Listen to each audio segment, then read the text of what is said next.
के छ हो दाजु? ठिकै छ, आरामै। एउटा कुरा तपाईँ भन्नु त, यो कुरा भन्नुहुन्छ कि नेपालले संविधान सम्मेलन गरौँ, अरू के भन्छ नेपालको हिन्दू राष्ट्र बनाऊ, हिन्दू बुद्ध किराँत सबैको नाम लिनुभयो तपाईँ, होइन? तर त्यसमा मुस्लिम पनि छ नि नेपालमा, हाम्रो नेपालमा मुस्लिम पनि छ नि। त्यो मुस्लिम कहाँ जान्छ र?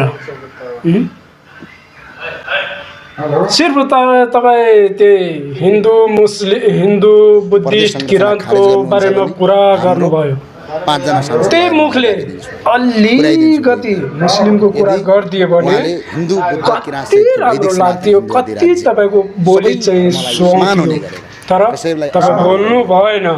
ठिकै छ, तर ख्याल गर्नु, याद राख्नु, तपाईँको पनि एक न एक दिन वाट लाग्छ, बुझ्नुभयो नि? यो भिडियो तपाईँहरू हेर्नु और सक्दो सेयर गर्नु कि यो हिन्दूवादीले अरू हिन्दू राष्ट्र चाहियो अरे। बाबु, यो त यो जन्ममा कहिले पनि पुरा हुँदैन। यदि भयो भने सबैले बाटोमा उत्रेर फेरि वाट लगाइदिन्छ, वाट।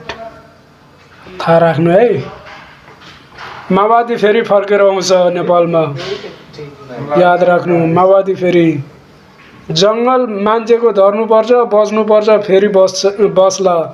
तर नेपालको योभन्दा 20 साल 25 साल पहिले जस्तो स्थिति आउँछ नेपालमा।